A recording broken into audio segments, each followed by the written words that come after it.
హిమల్ herbal YouTube channel స్నేహితులకు నమస్తే. ఈరోజు మనం రోస్ బయో ఎంజైమ్ సోపు ఏ విధంగా తయారు చేయాలనేది మనం తెలుసుకుంటాము.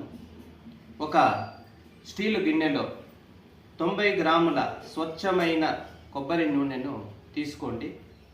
అందులో క్యాస్టర్ ఆయిల్ 5 గ్రాములు, షియా బటర్ కానీ, కోకో బటర్ కానీ లేదా కౌ బటర్ కానీ 5 గ్రాములు. ఈ యొక్క మూడిటిని మిశ్రమంగా ఒక గిన్నెలో ఉంచుకోండి. అలాగే మరో గిన్నెలో 30 గ్రాముల నీరు తీసుకోండి. ఇంకో సపరేట్ గిన్నెలో 17.75 గ్రాముల కాస్టిక్ సోడా సపరేట్గా ఉంచుకోవాలి. ఈ యొక్క కాస్టిక్ సోడాను కొద్దిగా ఈ 30 గ్రాముల నీటిలో వేసి కలపాలి. ఆ కలిపినప్పుడు కొద్దిగా వేడి వస్తుంది. ఆ యొక్క కాస్టిక్ సోడా లై చల్లబడటానికి, రూమ్ టెంపరేచర్లోనికి రావటానికి కొద్దిగా సమయం పడుతుంది. రూమ్ టెంపరేచర్కి వచ్చిన ఆ యొక్క కాస్టిక్ సోడా లైని తీసుకొని మనము పక్కన ఉంచుకొని, ఈ యొక్క కొబ్బరి నూనె అలాగే క్యాస్టర్ ఆయిల్, బటరు కలిపిన ఈ మిశ్రమంలోనే మనము 5 గ్రాముల రోస్ బయో ఎంజైమ్ను మనం కలుపుకోవాలి. ఈ రోస్ బయో ఎంజైమ్ను ఈ ఆయిల్స్లోనే మనము మిక్స్ చేయాలి. ఒక 5-10 నిమిషాలు బాగా కలిపిన తరువాత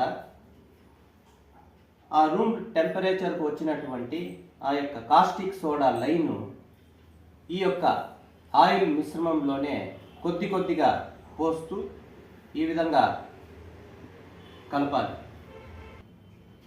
ఈ విధంగా లైను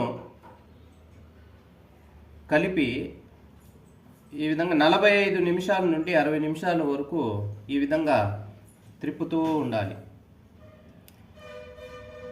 ఈ మిశ్రమము ఈ విధంగా కలపంగా కొద్దిగా చిక్కబడుతుంది. ఇది ఆ యొక్క కొబ్బరి నూనె యొక్క క్వాలిటీని బట్టి కూడా ఆధారపడుతుంది. స్వచ్ఛమైన కొబ్బరి నూనె 45 నిమిషాలు పైబడుతుందండి. ఈ విధంగా ఈ యొక్క మిశ్రమం గట్టిపడటానికి 45 నిమిషాలు సమయం పడుతుంది. ఆ తరువాత ఇందులోనే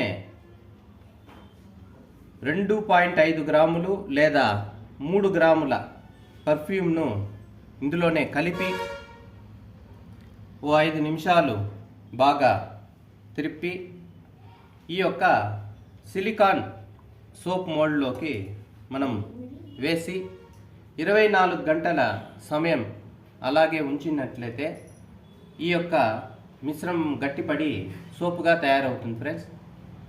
ఆ తరువాత మనము ఈ యొక్క మోల్డ్లో నుంచి మనము తీసి ఓ 15 రోజుల నుండి 20 రోజుల వరకు క్యూరింగ్ అలాగే ఉంచినట్లయితే ఈ యొక్క సోపు గట్టిపడి మనకు వాడుకోవటానికి సిద్ధంగా ఉంటుంది. Thank you.